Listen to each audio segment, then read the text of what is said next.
ଶ୍ରୀଲ ପ୍ରଭୁପାଦ କହୁଛନ୍ତି ଭାଗ 69।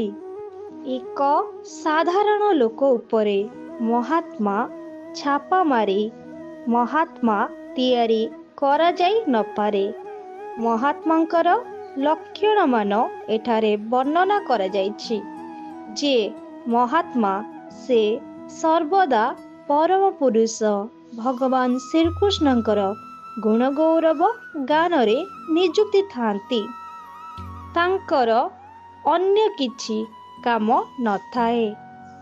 ସେ ସର୍ବଦା ଭଗବାନଙ୍କର ଗୁଣଗାନରେ ରତ ଥାନ୍ତି।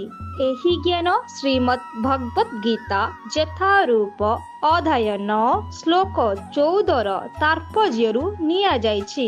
श्री वृंदावन के इस पावन धाम से आपका सर्वदेव दास। Hare Krishna, Krishna Krishna